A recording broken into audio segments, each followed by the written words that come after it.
Moving on, Iran's missiles have put America's war machine under pressure. The USS Abraham Lincoln was pushed away from a vital supply route as Washington weighs an exit. Now Donald Trump is reaching for more sanctions, while Tehran says the economic assault will fail.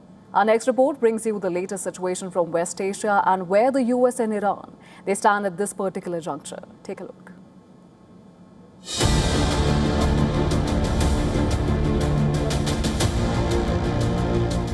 The sea is unforgiving. Nuclear-powered ships can carry immense firepower, but they cannot fight without fuel, food, spare parts and safe ports.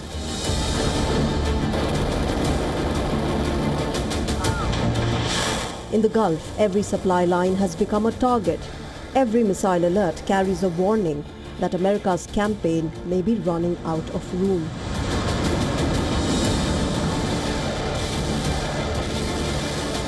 The USS Abraham Lincoln has been at the center of the storm. The supercarrier was forced to leave the battle zone. It dominated headlines for all the wrong reasons.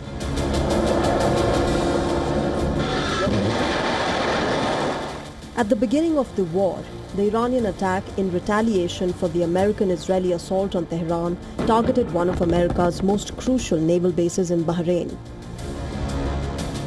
The attack destroyed much of the base in Bahrain, which is home to the US Fifth Fleet, as well as a major logistics hub. The US Navy had relied on this base for decades. The Pentagon needed a Plan B to feed sailors working around the clock to keep warplanes flying strike missions and later enforce a blockade of Iran's ports. With Iranian attacks threatening other regional ports, the US military turned to the British-run base on Diego Garcia, south of the Maldives and roughly 3,500 kilometers from the carrier strike groups operating in the Gulf of Oman. The loss of Bahrain's hub has contributed to reported problems aboard carriers supporting operations against Iran, while Democratic senators raise concerns about the Lincoln's 5,000 sailors and their nearly 9-month deployment. The Secretary of War, Pete Hegseth, rejected those accounts as seriously misrepresented.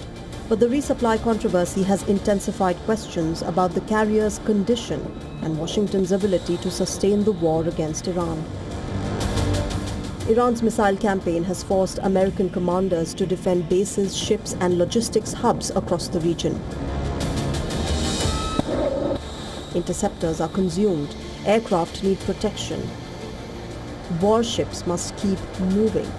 The USS Abraham Lincoln has left and USS George Washington has now entered the Persian Gulf. American military planners describe the move as a usual one, but a closer look shows it is a forced retreat.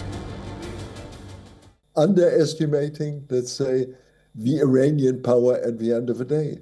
The Americans have been thinking it's a matter of, let's say, 1 week, perhaps 2 weeks, to get a regime change in Tehran.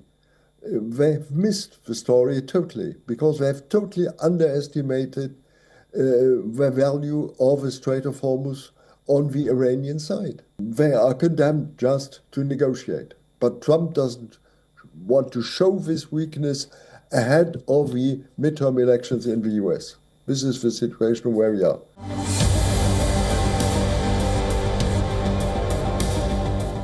Now, behind the scenes, the Pentagon is examining a smaller American military presence in the Gulf once the war ends.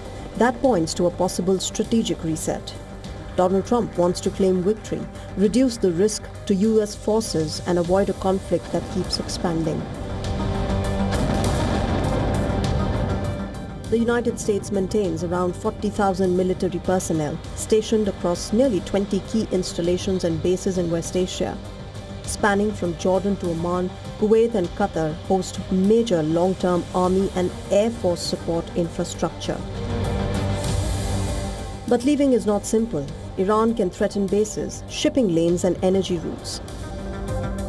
A hurried exit could look like defeat, and Iran is firm that the Strait of Hormuz remains shut until all their demands are fully met. And let me make it clear, until America implements its commitments under the Memorandum of Understanding, including lifting the blockade on the release of frozen assets, lifting the oil sanctions, ending threats and military operations on all fronts, and other conditions that America has agreed to under the understanding, the strait will not be reopened. تنگه باز نخواهد شد. The US president is maintaining a bold posture and sticking to its core demand that Iran cannot be left unchecked. Well, they want to make a deal, but they're not going to make the kind of a deal that I feel is necessary. Look, we're in there for one reason. Iran cannot have a nuclear weapon. You understand that? Iran cannot have a nuclear weapon, and they won't have a nuclear weapon. And right now, them building one after what we did previously with the B-2 bombers, going to be a long time behalf. But Iran cannot have. It's very simple. They can't have a nuclear weapon. Washington has now turned to economic pressure. Trump's administration promises sanctions unlike anything Iran has faced. Tehran says they will fail. Iranian officials insist pressure will not break the country's resistance or force surrender.